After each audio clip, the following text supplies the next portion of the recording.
நான் கேட்கிறேங்கிற லிஸ்ட் என்ன தவிர யாருக்கும் தெரியாது. அப்படி இருக்கிறப்ப ஊடகங்கள்ல நீங்களா ஏதோ தொகுதிகள் வந்ததாகவும் அதுல ஏதோ போட்டிகள் இருக்கா போடுறீங்க.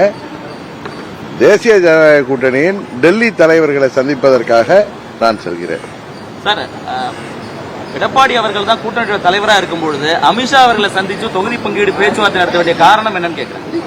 முதலமைச்சர் மாதிரி நீங்களும் கேக்குறீங்க. இல்ல இல்ல, முதலமைச்சர் சொல்றாரு இன்னைக்கு டெல்லியில போய் எதிர்கட்சிகள்லாம் அங்க போய் தான் பேச்சு.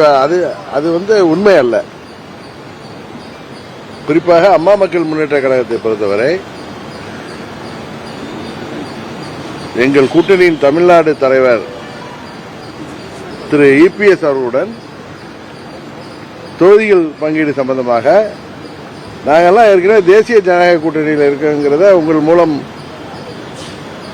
தமிழ்நாடு முதல்வருக்கு தெரிவித்துக் கொள்கிறேன். என்டிஏ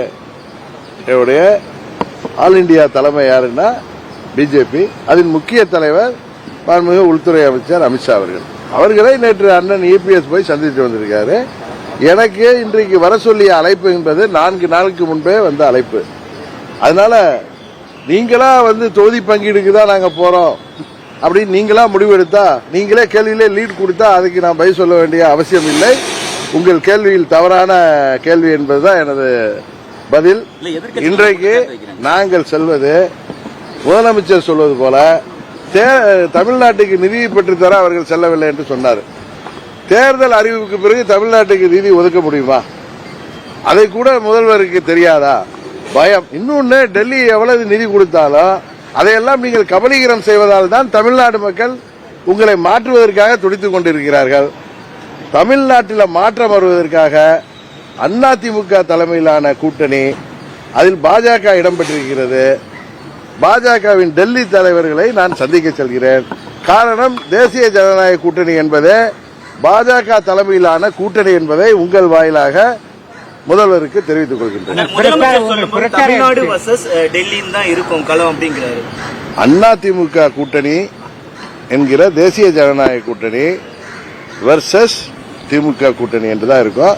அவர் சும்மா டெல்லிங்கிறார். ஏன்னா இவங்க டெல்லியில ஏற்கனவே 2014 அப்ப பணம் கொளிக்கும் போர்ட்போலியோக்களை வாங்கி எவ்வளவு தமிழ்நாட்டுக்கு அவப்பெயர்களை உண்டாக்கியார்கள் என்று தெரியும். இவர்கள் கூட்டணி ஆட்சியில் இருந்த பொழுதுதான் திரு கருணாநிதி அவர்கள் தலைமையில் இருந்தப்போதான் நீட் தேர்வே அறிவிக்கப்பட்டது. காங்கிரஸ் கூட்டணியில் நமது தொப்புள் கொடி உறவுகளான இலங்கை தமிழர்கள் லட்சமாக கொல்லப்பட்ட போது அதற்கு காங்கிரஸ் ஆட்சி உதவி செய்த போது அமைதி காத்தவர்கள் இவர்கள். அதனால திரு ஸ்டாலின் அவர்களுக்கு பயத்தில் ஏதோ பேசுகிறார். ஏன்னா டெல்லிக்கு நாங்க போனாலே பயப்படுறார். அதான் உண்மை. நேற்று திரு இபிஎஸ் அவர்கள் சென்றார்கள். இன்றைக்கு நாங்கள் சொல்றோம், எனக்கான அழைப்பு என்பது 4 நாளுக்கு முன்பே வெள்ளிக்கிழமை நான் அங்கு செல்கிறேன். அங்கு மாண்புமிகு உள்துறை அமைச்சர் அவர்களையும் மற்ற தலைவர்களையும் சந்திக்கிறோம். கூட்டணி பேச்சுவார்த்தை எல்லாம் அந்த இபிஎஸ் அவர்கள் சொன்னது போல 4 நாட்களில் சுமூகமாக எந்த ஒரு பிரச்சனையின்றி முடிவடைந்துவிடும்.